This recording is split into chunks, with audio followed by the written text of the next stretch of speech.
હું ખેડૂત મિત્રો તમારે હોય કલંજરીમાંથી ડુંડી આવી ગઈ ને આવા છોડ પીરા પીરા થઈને સુકાતા જાય છે તો ખાસ આ વિડીયો જુઓ ખેડૂત મિત્રો। આ પ્રશ્ન અત્યારે માથે ડુંડી આવી ગયો પછી પીરા પીરા છોડવા થઈને હુકાવાનો પ્રશ્ન તમને દેખાવા વર્ગ્યો છે। જે તમને પાણીનું ભરત વધારે પડતું થતું છે અથવા તો પસાયટું જ્યાં પાણી આપણે ભરાતું છે ત્યાં તમને આ રીતના જોવા મળશે। હવે ખેડૂત મિત્રો તમે આનો છોડ ઉપાડશો તમે એટલે તમને દેખાશે કે આનું મૂળ જે છે ને એકદમ કાળું થઈ ગયું છે ને આ છોડ તમને પીળો થઈને સુકાઈ ગયો છે।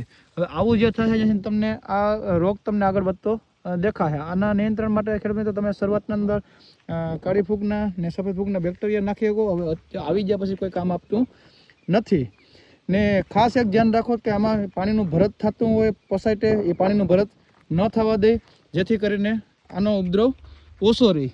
ને જો તમે સારો છોડ છે એની અંદર જો આ રીતના વ્હાઇટ મૂળ છે ને તંદુરસ્ત છોડ જોવા મળશે ને તમારે જે છોડ હુકાણા છે પીરા પડ્યા છે એની અંદર મૂળ તમારે હળી જાય છે કાળા પડી જાય છે કાળી ફંગસનો ડેમેજ દેખાશે અને ફ્યુઝેરિયમ વિલ્ટ નામનો રોગ કહેવાય જેનો કોઈ મોસ્ટ ઓફલી કોઈ ઈલાજ છે નહીં એટલે ખોટા ખર્ચાની અંદર કરે નહીં જેથી કરીને ખોટા ખર્ચામાં ઉતરે નહીં। આ રોકાવાની શક્યતા નહિવત પ્રમાણની અંદર છે છતાં પણ થોડા ઘણા તર અંશે તમારે કામ જોતું હોય તો એની અંદર તમે સલ્ફર પાઈ શકો અથવા તો કાર્બેડિઝમ મેન્કોઝેબ વીઘે 200 ગ્રામ દઈ શકો જેની અંદર થોડું ઘણું રિઝલ્ટ તમને જોવા મળશે।